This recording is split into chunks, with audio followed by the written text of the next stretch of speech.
Rao university ओझा campus Karachi में बि सिंध जी medical and dental कॉलेजनि में दाख़िला लाइ एंट्री टेस्ट वरिती वई।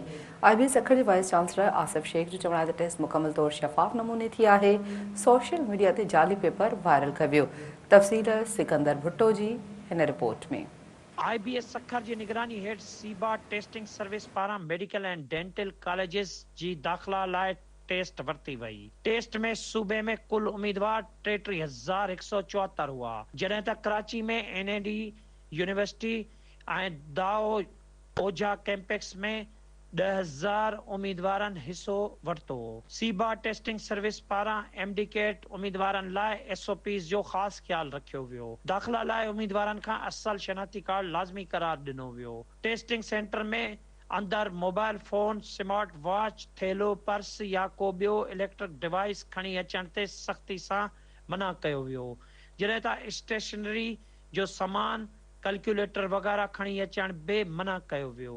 हिन मौके ते सिंध TV न्यूज़ सां ॻाल्हि ॿोल कंदे IBA यूनिवर्सिटी सखर जे VC professor doctor Asif Shaikh चयो त टेस्ट जी निगरानी medical and dental council, Sindh high court, Sindh higher education commission, सिहत खाते, FIA ऐं ॿिया इदारा करे रहिया आहिनि त जीअं शफ़ाफ मेरिट खे बरक़रार रखियो वञे। PMDC जा रिप्रेजेंटेटिव, हेल्थ डिपार्टमेंट जा नामिनी, उन खां अलावा सिंध HEC ऐं उन खां अलावा FIA जा नामिनी, हर सेंटर ते उन्हनि जा नामिनी मौजूदु आहिनि। असांजी चकास करण जे लाइ, असांजे मेरिटोरियस प्रोसेस खे असांजी जांच पड़ताल करण लाइ, त अगरि असां ग़लति कुझु कयूं त उहो असांजो ॻीची पकड़नि। ऐं इनशाअल्लाह ताला इहो प्रोसेस अॼु ते ख़तमु न थींदो। अॼु खां पोइ जॾहिं इहो हिननि ॿचड़नि जो कयल जेको आंसर शीटनि जो प्रोसेस आहे, जेको असेसमेंट सॾाईंदो आहे, रिज़ल्ट ठहण ताईं मां उन्हनि खे रिक्वेस्ट कई आहे त अचो, आउं तव्हांखे अलाउ कंदुमि उन्हनि कमरनि में जिते असां इहे सीक्रेट कमु कयूं था, त अचो ऐं असां सां गॾु वियो ऐं असां सां गॾु उन ट्रांसपेरेंसी जे प्रोसेस जो पार्ट थियो। IBA सखर जे VC चयो त असांजी कोशिशि आहे त जेके मेहनती ॿार आहिनि, जेके हक़दार आहिनि, उन्हनि खे हक़ मिले, ईअं ई थींदो।